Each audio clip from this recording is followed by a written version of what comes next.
కుటుంబం, చింతలేని కుటుంబం. ఇద్దరు పిల్లలు ఉన్న దాంట్లో వారిని చూసుకుంటూ చదివించుకుంటూ సంతోషంగా జీవనం సాగిస్తున్నారు. సాఫీగా సాగిపోతుందనుకున్న సమయంలో పిడుగులాంటి వార్త ఆ కుటుంబాన్ని చిన్నాభిన్నం చేసింది. సరదాగా చలాకీగా ఉండే అమ్మాయిపై కాలం కన్నెర్ర చేసింది. 16 ఏళ్లు కూడా నిండని అమ్మాయికి 2 కిడ్నీలు పాడయ్యాయని వైద్యులు చెప్పడంతో ఏం చేయాలో తెలియని స్థితిలో ఆ కుటుంబీకులు ఉన్నారు.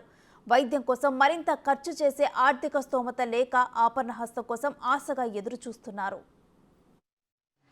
ఆడపిల్ల నవ్వుతూ ఆనందంగా తిరుగుతూ ఉంటే ఆ ఇల్లు ఎంత కలగా ఉంటుందో కదా. అమీన్పూర్లో ఉన్నటువంటి రాఘవేంద్ర నగర్ కాలనీలో ఉండే ప్రజ్ఞశ్రీ వాళ్ళ ఇల్లు కూడా అలాగే ఉండేది.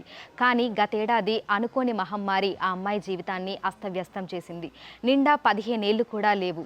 హై బీపీ, 2 కిడ్నీలు ఫెయిల్ అయిపోయాయి. ప్రస్తుతం ఆ అమ్మాయి ఆరోగ్య పరిస్థితి ఏ విధంగా ఉంది, తల్లిదండ్రుల మానసిక పరిస్థితి ఏ విధంగా ఉంది, డాక్టర్లు ఏమంటున్నారు తెలుసుకుందాం.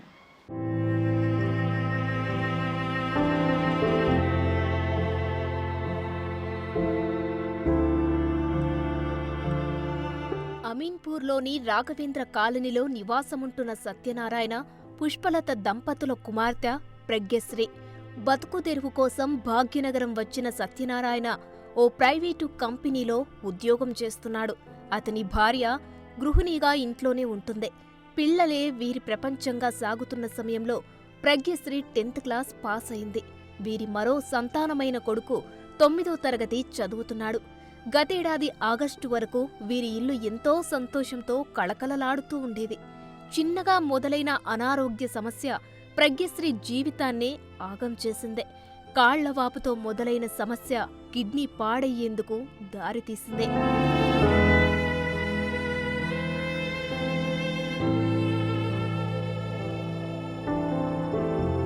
2023 ఆగస్టులో ఎప్పటిలానే స్కూల్ నుంచి ఇంటికి వచ్చింది ప్రజ్ఞశ్రీ. కాళ్లు నొప్పులుగా ఉన్నాయని తల్లికి చెప్పిందే. నెలసరి సమయం కావడంతో అలాగే అవుతుందని కూతురికి నచ్చజెప్పింది ఆ తల్లి. చిన్నగా కాళ్లవాపుతో మొదలైన సమస్య శరీరమంతా వ్యాపించడంతో ఆందోళన చెందిన తల్లిదండ్రులు ఆస్పత్రికి తీసుకెళ్లారు. కొన్ని టెస్టులు చేయించిన డాక్టర్లు హైబీపీతో పాటు కిడ్నీ సమస్య ఉందని తెలిపారు. అంతేకాదు మరో హాస్పిటల్లో చూపించాలని రిఫర్ చేశారు. వారు చెప్పిన ఆస్పత్రికి వెళ్లి చూపించగా 2 కిడ్నీలు పాడైపోయాయని వైద్యులు నిర్ధారించారు. డయాలసిస్ చేయాలని సూచించారు.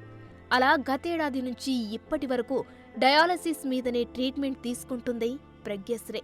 ఓవైపు నీరసించిన శరీరానికి మందులు వాడుతూనే పరీక్షల కోసం కష్టపడి రాత్రి పగలు చదివిందే. ఇటీవల విడుదల చేసిన 10వ తరగతి పరీక్షల్లో 9.7 జీపీఏ సాధించిందే. స్కూల్ నుంచి వచ్చింది మేము. తను స్కూల్లో ఫస్ట్. తను స్కూల్ మంచి స్టూడెంట్స్, చాలా తెలివైన అమ్మాయి, చాలా ధైర్యంగా అమ్మాయి, మంచి చదివే అమ్మాయి. స్కూల్ నుంచి వచ్చింది. మమ్మీ నాకు కాలు వాపులు వస్తున్నాయి మమ్మీ అంది. సరే పీరియడ్స్ వల్ల ఏమైనా లేట్ అయ్యింది వల్ల వస్తున్నాయేమో నేను నెక్స్ట్ డే తీసుకెళ్దాం అనుకున్నాను, తగ్గుతుందేమో అనుకున్నాను. నెక్స్ట్ డే కూడా కొంచెం వాపులు వచ్చినాయి. నేను వెంటనే భయపడి మాకు ప్రణమ్ హాస్పిటల్, చిన్నప్పటి నుంచి పిల్లలు అదే హాస్పిటల్ చూపించడం జరిగింది, ఫ్యామిలీ డాక్టర్. ఆ హాస్పిటల్కే తీసుకెళ్ళాను పాపని. నేను తీసుకెళ్తే వాళ్ళకి మామూలుగా ఏమన్నా వాపులు వచ్చినాయేమో అన్నట్టు వాళ్ళు ట్యాబ్లెట్స్ ఇచ్చారు, వేసుకుంది. 2 days వేసాను, యాంటీబయాటిక్స్ ఇచ్చారు, వేసాను. ఏం తగ్గుముఖం పట్టబాగా మొత్తం కాళ్ళు మొత్తం వాపులు కనిపించినాయి నాకు. మళ్ళీ వెంటనే తీసుకెళ్ళాను హాస్పిటల్కి. తీసుకెళ్తే వాళ్ళకి అనుమానం వచ్చి 1 by 1 టెస్ట్ చేయించారు. చేపిస్తే అప్పటికే క్రియేటిన్ 10.7 వచ్చింది. 2 కిడ్నీస్ ఫెయిల్యూర్ అన్నారు. వాళ్ళు కిడ్నీ స్పెషలిస్ట్ చిన్నపిల్లల డాక్టర్ మెహిల్ షా పేరు రిఫర్ చేశారు. నేను ప్రైవేట్ కంపెనీలో జాబ్ చేస్తానండి. నాకు 40,000 శాలరీ వస్తుంది. వచ్చే ఈ మెయింటెనెన్స్లకి అంటే హాస్పిటల్ ట్రీట్మెంట్ పరంగా కానీ ఇవన్నీ శాలరీతో సరిపోదండి. బయట నుంచి ఎక్కడ తీసుకొచ్చి చేయటమే తప్ప. సో మామూలుగా ఇంటి రెంట్ కానీ నెల నెల మెయింటెనెన్స్ కానీ ఇద్దరు పిల్లల చదువు కోసము, సో వీటన్నింటికి మీకు వచ్చే జీతం పోగా ఇప్పుడు మళ్ళీ ఒక కొత్త సమస్య మీకు వచ్చింది. లాస్ట్ ఇయర్ ఆగస్ట్ నుంచి దాదాపు సంవత్సరం దగ్గరకు వస్తుంది. ఎట్లా మెయింటైన్ చేస్తున్నారు ఇదంతా? ఫ్రెండ్ సర్కిల్ బయట అప్పు తీసుకొచ్చి చేయడం తప్ప ప్రజెంట్ ఇష్టం అవుతుందండి. అలా తీసుకొచ్చే ఇంతవరకు లక్షల్లోనే పెట్టేవాడిని. కానీ రికవర్ అవుతుందని అనుకున్నాం, కానీ చిన్నపిల్లలు కదా రికవర్ అవుతుందని అందరూ అన్నారు. కానీ ఆయుర్వేదం ట్రీట్మెంట్ వాడాం. ఈ డయాలసిస్ కానీ మెడిసిన్స్ వల్ల కానీ రికవరీ అయితే కాలేదండి. ఇంకా డాక్టర్ ఫస్ట్ నుంచి చెప్తున్నా కదా, మీరు వీలైనంత తొందరగా ట్రాన్స్ప్లాంట్ చేయించుకుంటేనే మంచిది, ఉండే కొద్దీ మీకు ఈ ఖర్చు పెరుగుతుంది, మీకు ఇది తొందరగా ఇది కంట్రోల్ అవ్వాలంటే మీరు తొందరగా చేయించుకుంటేనే బెటర్ అని చెప్తున్నారండి.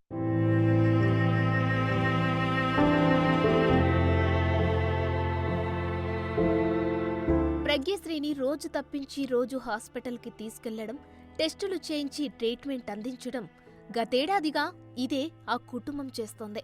వెళ్లిన ప్రతిసారి టెస్టుల కోసం 5-6 వేలకు పైనే ఖర్చవుతాయి. ఇప్పటి వరకు తాహతుకు మించి 14 లక్షల వరకు ఖర్చు చేశారు ఈ దంపతులు. అయినా ఫలితం లేకపోయింది. 2 కిడ్నీలు పాడైపోవడంతో కిడ్నీ ట్రాన్స్ప్లాంటేషన్ చేస్తేనే ప్రజ్ఞశ్రీ మళ్లీ మామూలుగా అవుతుందని డాక్టర్లు సూచించారు. దీంతో తన బిడ్డకు తానే కిడ్నీ ఇస్తానని ప్రజ్ఞశ్రీ తల్లి ముందుకొచ్చింది. అయితే ట్రాన్స్ప్లాంటేషన్ అయ్యే ఖర్చు లక్షల్లో ఉంది. ఇప్పటికే అప్పులు చేసి ట్రీట్మెంట్ అందించిన ఈ కుటుంబానికి అంత డబ్బులు వెచ్చించే పరిస్థితి లేదు. పైగా ఆస్పత్రి చుట్టూ తిరిగి ఉన్నదంత ఖర్చు చేయగా ప్రస్తుతం తినేందుకు కూడా లేని దుస్థితి నెలకొంది. హై బీపీ అనేది ఎందుకో తనకి ఇప్పుడు మా ఇంట్లో అంత బీపీ అంత తెచ్చుకునే సమస్య కూడా ఏమి లేవు. తనకి చదువు విషయంలో చాలా ఈజీ, చదువు అంటే తనకి చాలా కష్టంతో చదువుతాను, ఇష్టంతో చదువుతుంది. తన చదువు విషయంలో కూడా తనకి అంత ప్రెజర్ లేదు. ఎందుకు వచ్చింది అన్నది మాకు అర్థం కాని విషయం. అది బీపీ అనేది ఎందుకు వచ్చిందో మాకు అర్థం కావట్లేదు.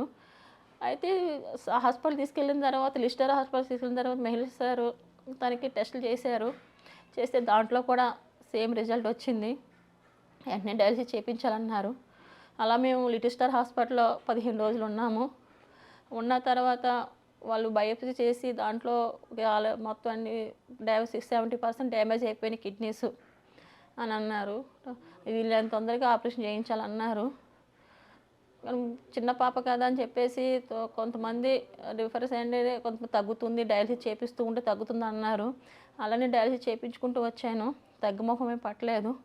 డాక్టర్ మహిషా గారు ఇంకా మెరుగైన వైద్యం కోసము అపోలో హాస్పిటల్ రిఫర్ చేశారు. అక్కడ తీసుకెళ్ళి చూపించాము. అక్కడ కూడా అదే సజెషన్ చెప్పారు, ఆపరేషన్ చేయించాలన్నారు, ట్రాన్స్ప్లాంట్ చేయించాలన్నారు. కిడ్నీ నేనే ఇస్తున్నాను.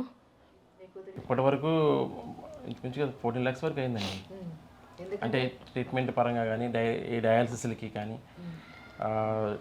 టెస్టులు చేయడానికి కానీ, ఇలా మధ్యలో ఏదైనా సీరియస్ అయినప్పుడు అడ్మిట్ అయినప్పుడు 2-3 times అడ్మిట్ చేసాము. ఎమర్జెన్సీ అండి. జస్ట్ మొన్న అడ్మిట్ చేసినప్పుడు 2 lakhs వేసారండి. ఈ హై బీపీ ఉండటం వల్ల 3-4 days అందులో ఐసీయూలో పెట్టారు. తర్వాత నార్మల్ రూమ్ తీసుకొచ్చారు. ఈ ట్రీట్మెంట్ పరంగానే వాళ్ళు వేశారు. అంటే ఈ కనపడకుండానే అవుతున్నాయండి. మెడికల్ అనేసరికి మనకి కంపల్సరీగా అమౌంట్ కట్టింది అక్కడికి ట్రీట్మెంట్ స్టార్ట్ అవ్వదు. కంపల్సరీ ఫ్రెండ్స్ దగ్గర, వాళ్ళ దగ్గర, వీళ్ళ దగ్గర తీసుకొచ్చి చేస్తున్నానండి. డాక్టర్లు అయితే మీరు వీలైనంత తొందరగా చేయండి, మీ డోనర్ కూడా వాళ్ళ మదరే కనుక 100% సెట్ అయిపోతుంది, ఇద్దరు నార్మల్ పర్సన్ కింద అయిపోతారు. కాకపోతే కొంచెం డైట్ మెయింటైన్ చేస్తూ మెడిసిన్ డాక్టర్ పర్యవేక్షణలో ఉండి చూస్తే మీకు లైఫ్ నార్మల్ మనిషిలానే ఉంటారు, ఇంకా ప్రాబ్లం అనేది ఉండదు. మీరు డయాలసిస్ చేస్తూ ఉండే కొద్దీ బాడీ వీక్ అవుతుంది, దానివల్ల అదర్ సైడ్ ఎఫెక్ట్లు కూడా వస్తున్నాయి కనుక తొందరగా చేయించుకోమని చెప్తున్నారు డాక్టర్లు. కాకపోతే మా పరిస్థితిని బట్టి మాకు ఆ స్తోమత ఉన్నంత వరకు మేము చేయగలిగాము. ప్రజెంట్ కష్టం అవుతుంది కనుక ఎవరైనా దాతలు వచ్చి సపోర్ట్ చేస్తే మాకు చేయగలుగుతాం. తను నార్మల్ పర్సన్ అయిపోతుంది, కాలేజీకి వెళ్ళి చదువుకుంటుందండి, నెక్స్ట్ కంటిన్యూ అవుతుంది లైఫ్.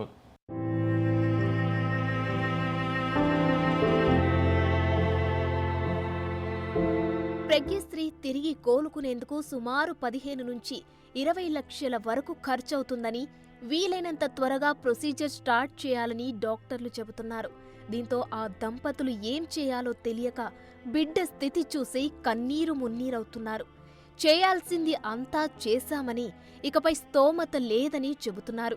అలాగని కూతుర్ని వదులుకునే పరిస్థితి లేక అయోమయ పరిస్థితిలో ఉన్నారు. ఎవరైనా దాతలు ముందుకొచ్చి తమ కుమార్తెను బతికించాలని వేడుకుంటున్నారు. ఆగస్ట్ నెల నుంచి మేము స్కూల్కే కాదు మేము తన లైఫ్కే మిస్ అయిపోయింది చాలా వరకు.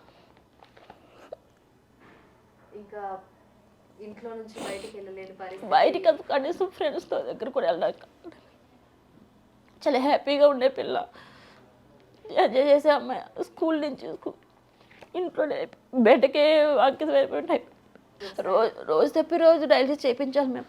ఏమాత్రం ఒక 1 day మిస్ అయినా తనకు వాటర్ బాడీ అంతా వాటర్ ఫామ్ అయిపోయి లంగ్స్లో అలాంటి జరిగే విషయాలు కూడా ఉన్నాయి మ్యామ్. నాకు కొంచెం అమౌంట్ టైట్ అయిపోయి డబ్బులు కుదరక నేను అలా మధ్యలో స్కిప్ చేశాను. ఆ నైట్కే ఊపిరి ఆడకుండా చాలా ఇబ్బంది పడింది. ఆ నైట్కే మళ్ళీ హాస్పిటల్ తీసుకెళ్ళి నేను చేయించుకోవాల్సి వచ్చింది. ఒక్కరోజు కూడా మిస్ అవ్వడానికి లేదు మ్యామ్. నా కూతురికి మెరుగైన వైద్యం చేయించుకుని నేను మళ్ళీ తను ఎప్పటిలాగే అందరిలాగా అందరి పిల్లలాగే నా కూతురు కూడా తన చదువు సాగిస్తుందని చెప్పి కోరుకుంటున్నాను మ్యామ్. ఎమ్మెల్యే గారిని కలిస్తే ఆయన ఏమన్నారు, కొటేషన్ తీసుకురమ్మన్నారండి. ఎంత అవుతుంది అనేది హాస్పిటల్లో ఇక్కడ అడిగితే కొటేషన్ ఎవరు ఓరల్గా చెప్తామన్నారు. అయితే ఆయన వేరే ఇంకా నిమ్స్కి అక్కడికి వెళ్ళి తీసుకొచ్చి చేయమని చెప్పారు. ఇక మిగిలిన పొలిటీషియన్స్ పరంగా వాళ్ళు ఏంటంటే చేస్తామని అన్నారు తప్ప ఎవరు బై హ్యాండ్ పరంగా కానీ డైరెక్ట్ నగదు రూపంలో ఏమన్నదని ఓవరాల్గా మీ ఇలాంటి ఏమైనా హెల్పింగ్ పరంగా చేస్తామని మాత్రం చెప్పారండి. ప్రజెంట్ ఏంటంటే సర్జరీ అనేది అవ్వాలి కనుక ఎవరైనా దాతలు వచ్చి కొంచెం ముందుకు వచ్చి కొంచెం సపోర్ట్ చేస్తే ఈ సర్జరీ ట్రాన్స్ప్లాంటేషన్ అయిపోతుంది అనే కోరుతున్నామండి. అంటే దాతలు ఎవరనేది చూసి చేయాలంటే ప్రభుత్వం పరంగా ఏంటంటే వాళ్ళ దగ్గరికి వెళ్ళాం, వాళ్ళు చేసేది ఏంటంటే త్రూ వచ్చేది మీరు కొటేషన్ తీసుకొచ్చి బిల్స్ పెడితే తప్ప మామూలుగా మనుషులు ఇవ్వటం అనేది కాదన్నట్టే చెప్పారు వాళ్ళు.